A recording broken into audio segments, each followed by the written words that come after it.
So here's the Mirror, okay, and this is Yvette Cooper, Home Secretary, saying, there we are, just at the top of there, no deadline to stop the boats. Here's Marina Purkiss going head-to-head with Rees-Mogg. But it's not Jacob, it's his sister, Annunziata. And amazingly, Jacob and Annunziata share a very similar worldview and approach to debate, basically talking utter shit with a plum in their mouth. The Mogg style can be witnessed in this discussion on whether scrapping the Rwanda plan was a big mistake. Let's see how it goes. So government are under pressure to get the number of boat crossings, migrant boat crossings cut, and it seems like they're not rushing. It seems like they're not rushing. The numbers are already up on last year, and we still haven't got the December figures in. We're only halfway through the month. It's the biggest issue time and again when people are asked what matters to them in this country, and this government just doesn't seem to be taking it seriously. What do you think, Marina? So illegal migration, we're talking about 3% of migration is illegal. And yet the reason people think it's a huge concern is because our papers have told them it's a huge concern.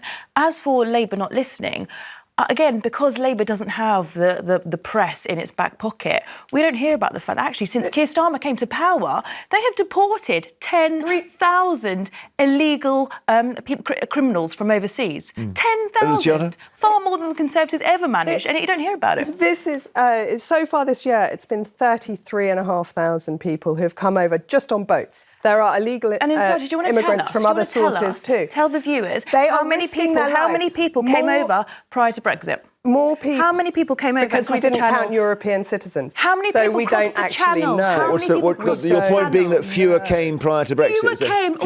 Almost zero came. Well, we had a big chat about Brexit. But Brexit actually we didn't take back control. We lost it. But anyway, we are where we are. Do you think we should bring back Rwanda? I think it was beginning to act as a deterrent, and we saw that the Irish noticed that 80% of their illegal immigrants were crossing the border from Northern Ireland. They blamed that on the threat of Rwanda. What about that, Marina? Worried. How was it a deterrent when it never took off? When we spent £700 million and sent 4 volunteers that we paid £715 million is the £700 million is the cost that was paid.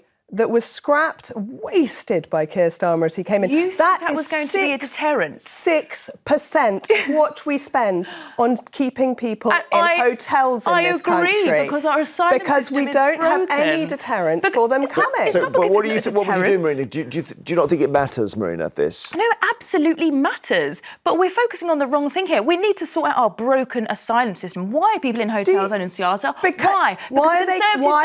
Because the Conservative government. Why would they not come over rather than fix when we do put them in hotels and we don't have any way of deporting them? Why do we put them in hotels? Rwanda was a way of removing people from this country. So why not go back to Rwanda? 50 people have died this year crossing the channel. Right, exactly. We need to stop. Rwanda had space for 100 people. You're telling me that was going to be a deterrent? It already was beginning to act as one. Absolutely, and yes, it was. The numbers fell when they thought it was going to fall. Click here for Marina Purkiss destroys right-wing talking points.